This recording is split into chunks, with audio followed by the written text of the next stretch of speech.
Okey, Assalamualaikum warahmatullahi wabarakatuh dan selamat sejahtera kepada semua pelajar yang akan mengikuti kelas sejarah pada hari ini bersama saya Cikgu Nur Rashikin. Okey, pada kelas sebelum ni kita telah belajar mengenai pengenalan tentang tamadun Yunani. Ya, di mana tamadun Yunani ini telah berkembang di semenanjung Greece. Okey, dan dalam tamadun Yunani dia sangat terkenal dengan ibu kota ataupun negara kota yang masyarakat mereka memanggil ibu kota ataupun negara kota dalam bahasa mereka adalah polis. Okey, jadi terdapat tiga ibu kota yang terkenal dalam tamadun Yunani, iaitu yang terdiri daripada Athens, Sparta dan juga Corinth.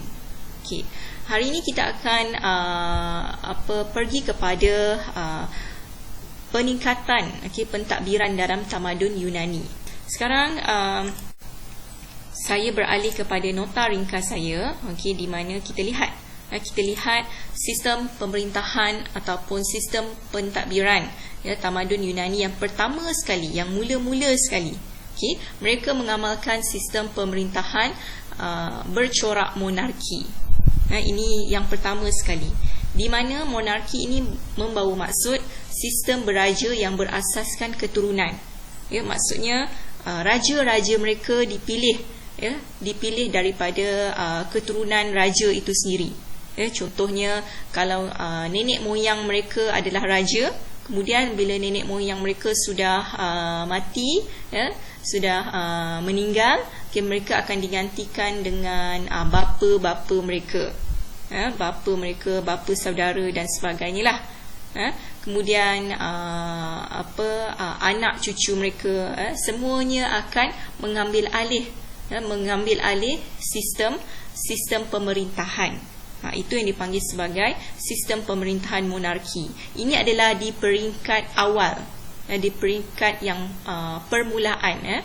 Okey. Kalau pelajar Cina yang tak faham, ini saya sudah translatekan dalam bahasa Cina. Sistem raja yang berasaskan keturunan. The descendant of kings. In English. Kemudian yang kedua, kita lihat sistem pemerintahan dalam tamadun Yunani. Yang kedua bertukar pula kepada oligarki. Yang kedua adalah bentuk oligarki. Apa itu oligarki? Oligarki ini adalah melibatkan pemerintahan yang dikuasai oleh golongan yang berkuasa. Maksudnya sesiapa saja yang berkuasa pada zaman itu, pada masa itu, pada waktu itu pada waktu itu siapa yang berkuasa, dia akan dilantik sebagai raja, sebagai pemerintah. Sebagai pemerintah. The most powerful people will administer the government. Will organize the country, the government. Jadi oligarki adalah pemerintahan yang dikuasai oleh golongan yang berkuasa.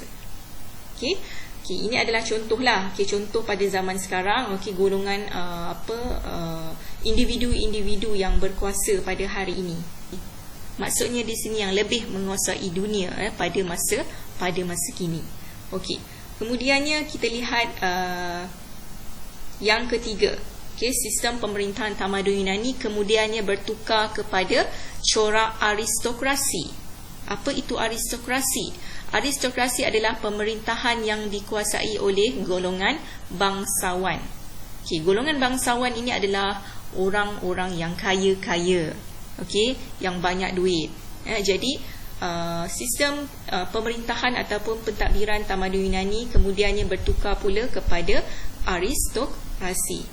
Jadi ini adalah gambaran golongan-golongan bangsawan pada ketika itu.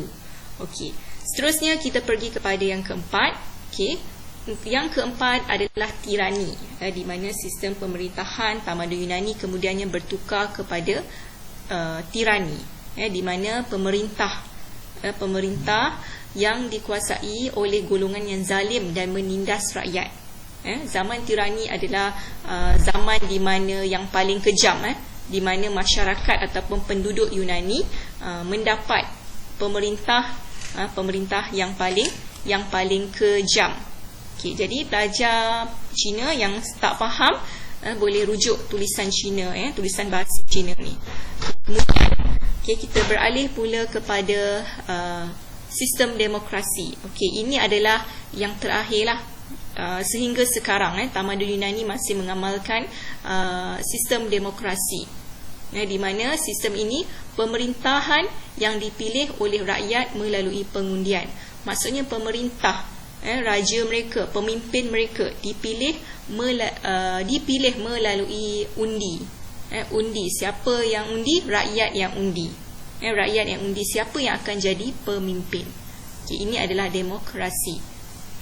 Malaysia juga adalah salah satu negara yang mengamalkan sistem demokrasi, memilih pemimpin melalui pengundian, undi ataupun voting. Okey. Jadi untuk sistem pemerintahan dan pentadbiran tamadun Yunani, ini adalah yang dapat saya simpulkan.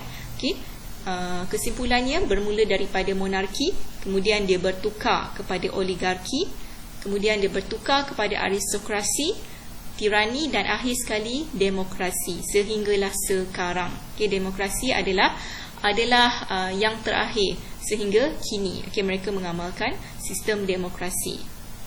Kalau kamu dapat lihat gambar-gambar ini, gambar-gambar ini sebenarnya dah menunjukkan maksud di sebalik setiap sistem pemerintahan. Macam tadi, monarki adalah berasaskan keturunan.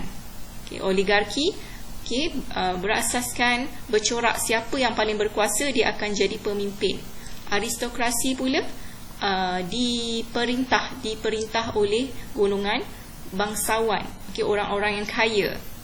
Kemudian tirani diperintah, tamadun Yunani diperintah oleh orang yang zalim, pemerintah yang zalim dan menindas rakyat.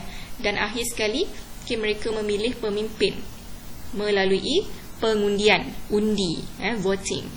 Jadi untuk hari ini, setakat itu saja berkenaan dengan pemerintahan dan sistem pemerintahan dalam tamadun Yunani. Jadi saya harap nanti kamu dapat buat latihan yang saya sediakan di dalam Google Form.